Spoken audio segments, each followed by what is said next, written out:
মানিজাতাव chief মিনিষ্টাर Himanta Biswa Sharma सारनि बे दैदेननायाव नैबे नैथि खेल महारना क'क्राझार एलएसि लेभेल जे खेला बे दिनैनिफ्राय जागायबाय दा बे क'क्राझार एलएसियावहाय टटेल 26टा BCDC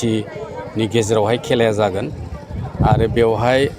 3900 सो प्लेयार्सफोर दङ आरो बेवहाय 6टा इभेन्टआवहाय खेलाया जागोन बे दिनैहाय फार्स्ट स्टार्टिं जाबाय आसा खालामदों बे खेल महारननि गेजेरजों जोंनि खना खनला गामि सिंनिफ्राय जोंनि गेलेगिरिफ्रा बिथांमोना मोनसे जौगानाय फैगोन होननानै जोङो आसा खालामनो हायो आरो बे खेल महारननि गेजेरजोंहाय जे जोंनि इयुन जेनारेसन जे लाइमोन फोरनि गेजेराव मोनसे सांग्रांथि लाबोनो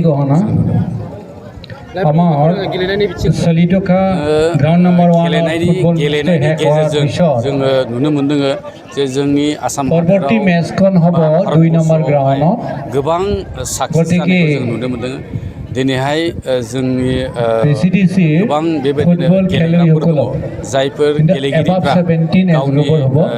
जिबनखौ दानानैबो लानो हादों जेरै हिमा दासमोन दङ जोंनि हलिचरनमोन दङ बिथांमोना खेलानि गेजेरजों जे गावनि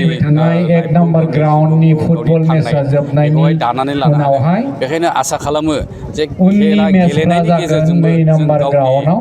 जौगानायखौ जोङो